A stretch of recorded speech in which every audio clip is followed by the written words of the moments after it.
Hey everyone, welcome back to the Mile High series here on the Primetime Treasure Hunter YouTube channel. I hope you enjoyed the first part of the series that I put up yesterday, in which I took you on a self-guided tour to the world's largest comic book store, Mile High Comics, here in Denver, Colorado. It was really a fun visit, a 65,000 square foot facility containing 10 million comic books at least, worth approximately $100 million.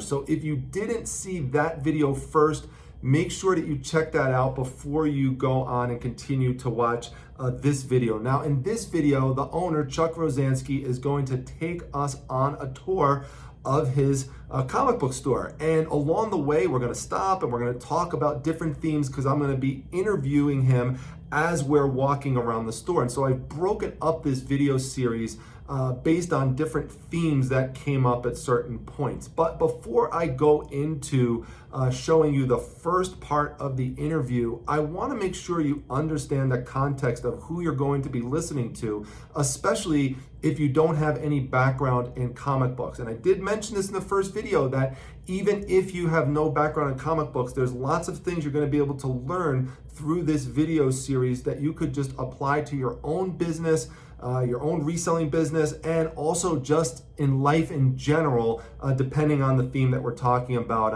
on that particular video. So I have referred to Chuck as a legendary figure, and I'm not just throwing that term out there lightly. He truly is. I mean, he's in books about the comic book industry. As you can see here, this is a picture of Chuck when he was younger and starting out. He's been doing this for 50 years. There's been a lot of things that he has done to advance the field of comic book collecting and comic book businesses, among many other things as well. So I talked about this in the prior video in which I discussed how Chuck took out these double-page side-by-side comic book ads out of so many comic books in the early to mid 1980s, advertising back issues of comic books, and also doing an incredible job with marketing and branding by getting the name of his comic book store out in front of so many comic book collectors and readers at the time. But well before then, in 1977, Chuck Rozanski made what is considered the biggest and best comic book score of all time. Nothing even close to it. So I want to tell you that story briefly before you watch this video and hear Chuck in detail for the first time, because I just want you to understand the context of who it is that you are listening to. So here's what happened. One day in 1977, Chuck's wife, Nanette, who you're going to get to see in a few moments, receives a phone call from a clerk at a science fiction bookstore down the street in Boulder, Colorado. Now that store Nanette used to work at, because it was the first actual location of Mile High Comics, Chuck had rented out a back room where he was storing his back issues and selling them off until he eventually then moved on to another location, but he had left some printed materials behind that said he was interested in purchasing comic books. Well, the science fiction bookstore itself was not interested in purchasing comic books. It just wasn't something that they dealt with, but they remembered Nanette and Chuck, and so Nanette receives the phone call. She passes the information on to Chuck. Chuck then calls the gentleman who had originally placed the call,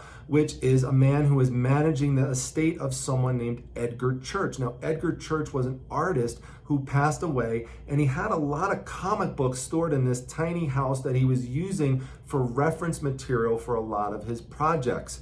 So Chuck makes the call. He starts inquiring about the books. The guy tells him, yeah, there's a bunch of stuff here. We want to get rid of it immediately. He referred to it as junk. He obviously had not placed any type of significant value on it whatsoever.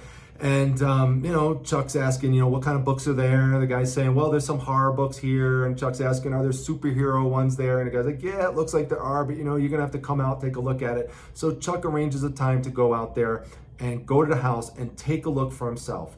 So Chuck walks into the house and he finds a bunch of comic books on the floor, and the ones he sees initially aren't anything that were too great, pretty standard for what he saw at the time. But then he is led to a closet, and Chuck opens the closet, and Chuck discovers King Tut's tomb of comic books. It is the greatest treasure haul of comics of all time.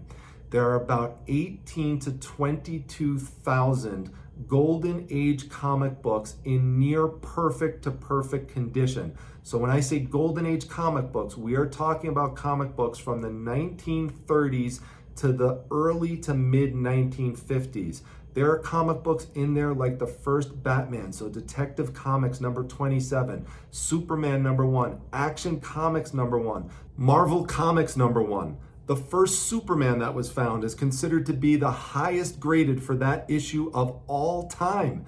Every comic book that was published between 1938 and 1948, so the heart of the golden age of comics, is believed to have been found in that closet by Chuck Rozanski in near mint to mint condition and in a perfect climate controlled environment. Now, if that collection were to have been found today instead of 1977, it would be worth well over $50 million. So that's why I say it is considered the most legendary comic book collection haul of all time. Chuck was to purchase the collection and use the profits to build up the Mile High Comics empire, and comic book history was changed forever. So with that being said, let's go back to Chuck and have him take us on the initial part of the tour of Mile High Comics.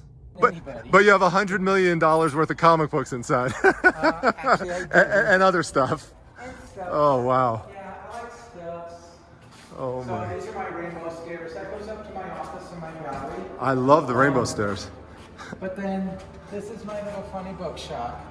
Oh, it smells just like I would want it to. Yep. Yeah, it has that comic book smell. I was just joking about this the other day on an interview that I was doing, that comics have just that smell. All of us collectors know it. And I was cracking up from the movie that you were in, where you were joking around that, you know, you could sniff a comic book and you could sniff it to the decade. I was joking. I wasn't joking. I don't know what you're talking about. No, it's true. It's true. People call me a huffer. Well, not quite. I will huff comic books with you any day of the week. Oh, God. Wow, it's enormous. I can't wait to get over to the shelves and stuff like that. It's the ocean of...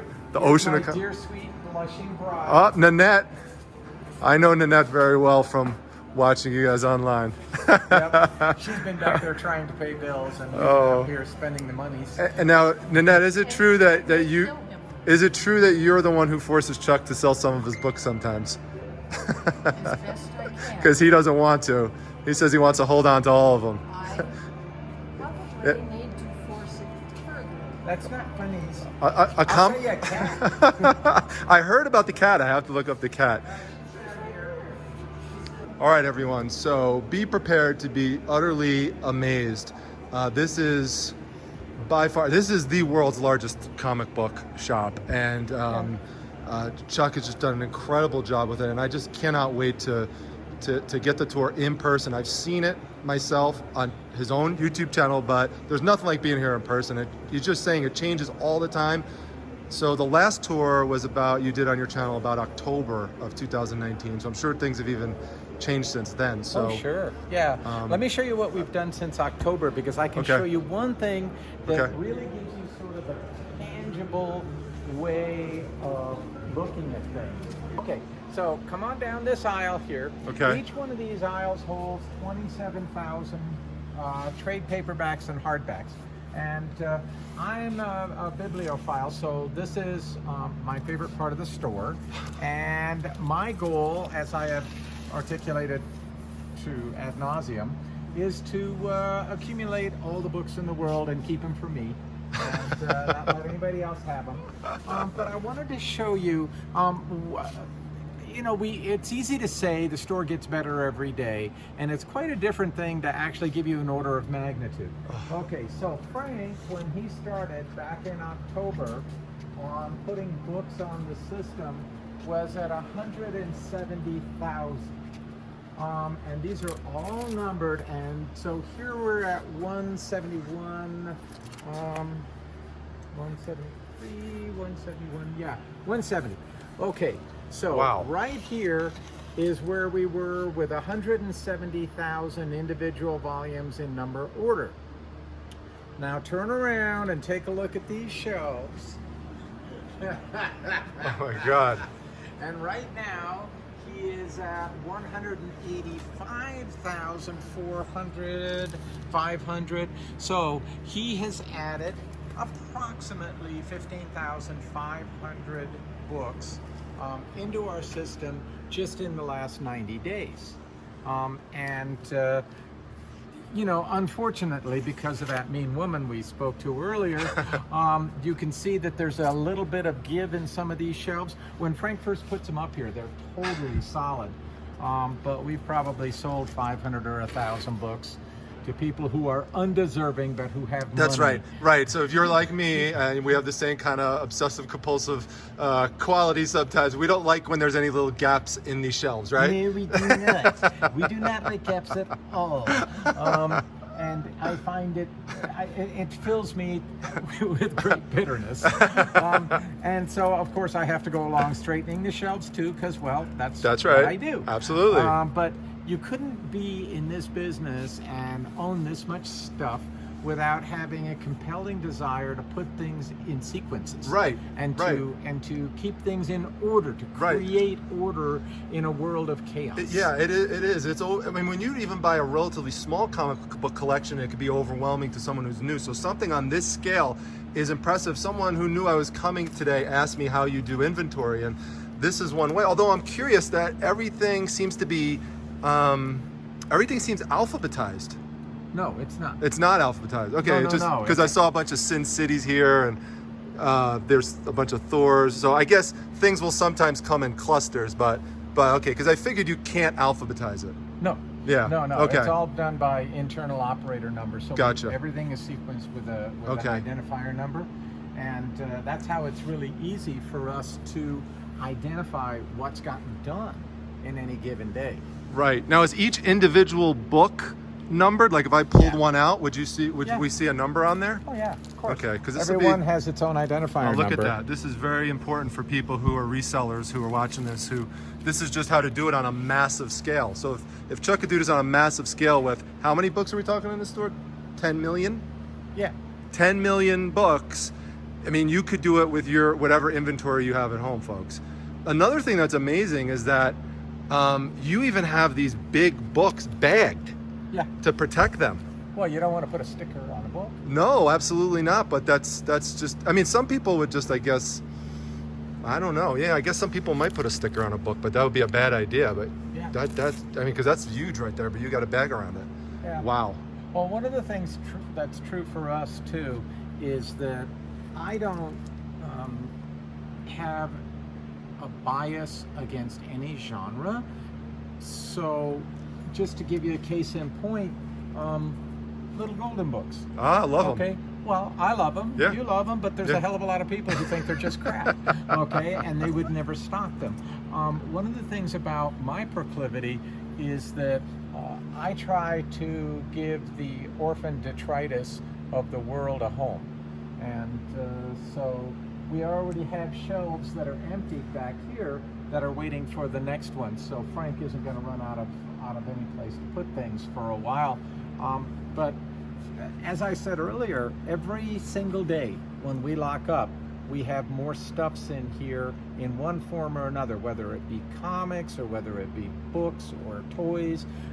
We always are seeking to add to the mass of what we own and what we have here. Right. And it truly does get overwhelming because this business is not a business that has high turnover, and it's a business where you can accumulate things way faster than you can sort them. Very true. It's a constant struggle. Right. And so, we just start thinking we're getting ahead, and then somebody drives up with a U-Haul. Right. But that's how you're able to accumulate a lot of this stuff from other people who don't have this kind of space, because we're talking 65,000 square feet, but most people don't have that. They get overwhelmed easily by extra diamond, publications and stuff like that. There's a mantra though. Right. Okay, there's a mantra, which is that you never have too much crap, you always have too little space. Right. Okay, so do not solve your problem by getting rid of your stuff. Right. solve your problem by getting more space. Yes, that's a very So looking up from here, we're zoned for a second floor. Oh wow! And you have an office on a second floor with a pottery collection, correct? A little It's one, about yeah. 5,000 square feet up there. Yeah. Yep. Wow. It's just But the thing is that with a second floor, we could fit another 10 million comics in here. oh my God. Easily. What was Easily. this place before you turned it into Mile High Comics? They had giant pallet racking in here, really high pallet racking. Okay. And it was a warehouse for garden supplies. Okay. And for a while there, it was empty, and kids would break in. We have railroad doors in the back. We have our own rail spur. Okay. And the kids would break in through the railroad doors, and they'd have 2,000 kids in here for a rave. And they Oh my did raves in gosh. here. And that was part of the reason why I was able to buy the building cheap, was because at that point, the owners were retiring. They had 6 other buildings that they sold. This was their last one. And at that moment in time, no one wanted it. So I was able to pick it up at an incredible bargain rate. 90 days later, they passed the law legalizing marijuana here in Colorado. And what most people don't know is that all marijuana in Colorado has to be grown indoors. So either in a greenhouse or what's called a grow house, where Right. they use giant lights. And this place is zoned to grow dope. And so I actually don't have to do this anymore. Right. The value of the building has increased by $5 million since I bought it. And so I've actually made a very comfortable sum from real estate rather than from buying and selling comics. And where I benefited, at one point I was carrying about $3 million worth of bank debt. And I was able to pay all of my bank debt off by selling my other building and squeezing everything into here. And so again, real estate is key to everything. I mean, if you're going to be talking to people that are potential resellers, aside Yeah. from accumulating lots, one of the big guidances that I would give is that do whatever you have to do, but buy, don't rent. Figure out a way. Sell a kidney, small child into slavery. I don't give a goddamn. Okay, whatever you have to do. I sold my Red Raven 1 and my Spirits, that were the prizes of my personal collection, in order to come up with a down payment on this building, and it was the best decision I ever made. I miss those comics, but you know, when you own a property, you're so much freer than when you're renting.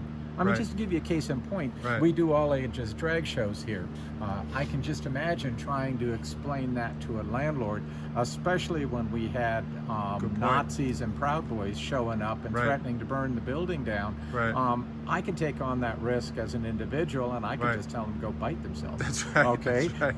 But if I had a landlord, it would Sure. it would be a little bit more problematic. Very good point. So 2 important lessons so far: buy if you can, as opposed to renting, and instead of selling your stuff, your extra stuff, try to find a way to increase space.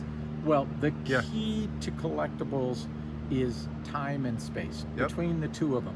Yep. Okay, and the number one thing about space is that the more economically depressed your area is, the better off you are.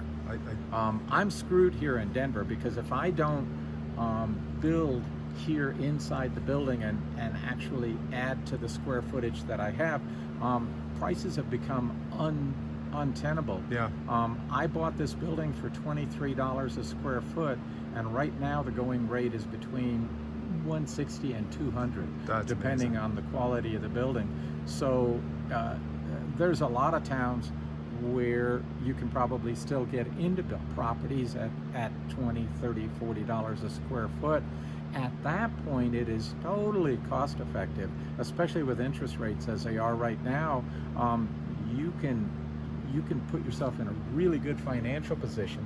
Well, I hope that you enjoyed the first part of the interview. I really enjoyed seeing how Chuck uses that numerical ordering system to bring order to the chaos.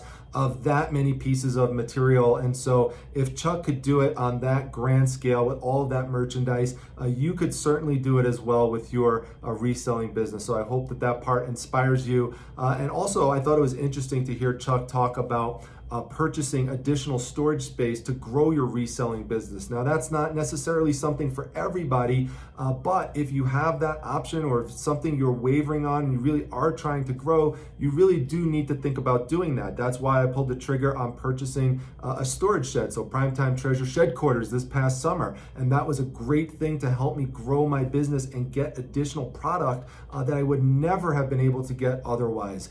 That's why you see other people in the reselling community doing this as well this past year. So you see Rally Roots purchasing the Rally Roots Ranch, and people like Wade's Ventures and Steve Rakin purchasing warehouses. So it's good to see that there are a lot of people who are trying to grow their business by using that storage expansion model. So it's something to think about, and if it could work for you, again, something to consider doing. So there's going to be additional videos coming out in this Mile High series about all sorts of different topics, and it's going to be a lot of fun. A lot of interesting things are going to come up. So if you're enjoying the videos, please let me know that down below. Make sure you hit the like button. Make sure you subscribe. Come to my Facebook group, the Facebook Reselling Resource Center, and make sure you follow me on Instagram. That's @prime_time_treasure. I'll see you back at the next video, everyone. Take care.